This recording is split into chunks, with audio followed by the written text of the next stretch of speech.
Salut à tous! Aujourd'hui je vais vous parler d'une série de comics américains qui s'appelle Miss Marvel. Donc c'est une série qui est commencée, pour l'instant il n'y a que 2 tomes.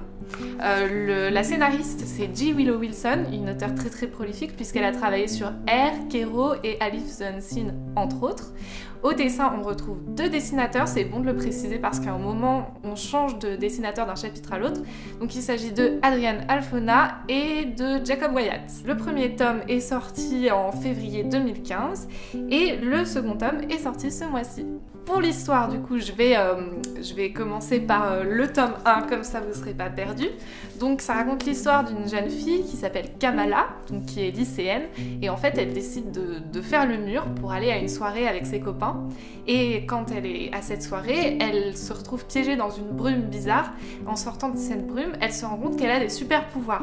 Donc en fait elle a le pouvoir d'agrandir et de rétrécir ses membres à volonté et de grossir et de rétrécir elle-même. Donc en fait c'est un peu un mélange entre Ant-Man et Elastic Man.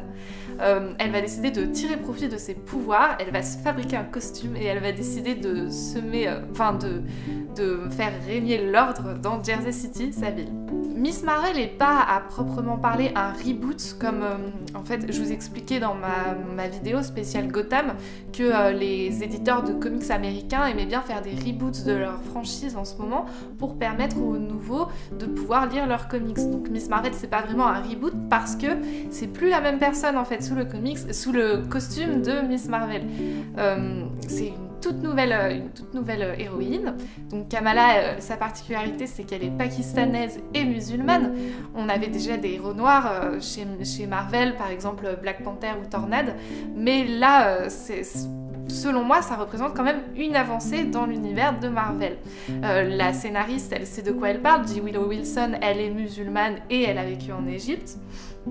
Cependant, Kamala, elle n'est pas très pratiquante, elle râle quand il faut aller à la mosquée, elle porte pas le voile, donc la religion n'est pas un point central de l'histoire, mais elle est présente et je trouve que c'est intéressant culturellement parlant.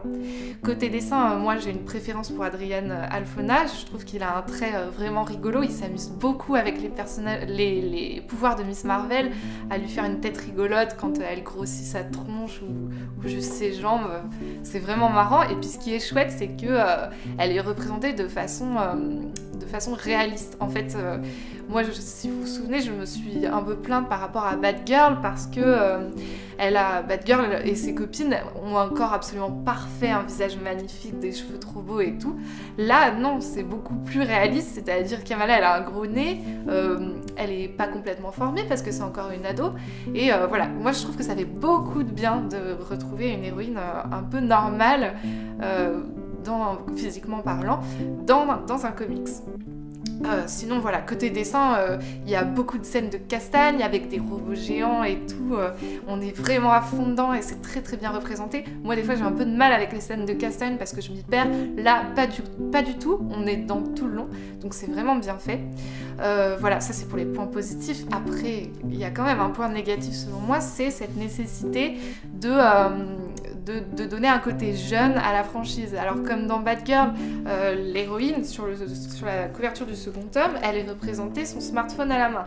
Batgirl c'est pareil sur la couverture du premier tome, c'est comme si c'était obligatoire pour parler aux nouvelles générations. D'ailleurs Kamala à un moment elle croise un des X-Men, je vous dirai pas qui, et elle se sent obligée de faire un selfie avec lui. Je trouve que ça fait vraiment passer la génération à qui il s'adresse pour des débiles ultra connectés, et je trouve qu'à trop vouloir faire jeune, on bascule dans le parodique.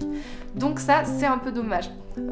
Sinon, pour la série plaira aux nouveaux parce que c'est une toute nouvelle héroïne et que si on connaît pas trop l'univers de Marvel, on n'est pas perdu. Elle plaira aussi aux habitués, aux anciens. Par exemple, parce qu'il y a des références en fait aux autres histoires de Marvel. Par exemple, la présence de la brume est expliquée par la saga Infinity. Voilà, donc pour moi, Miss Marvel c'est une série qui est très prometteuse et qui plaira à beaucoup de monde et pas seulement ceux qui veulent plus de diversité dans les comics.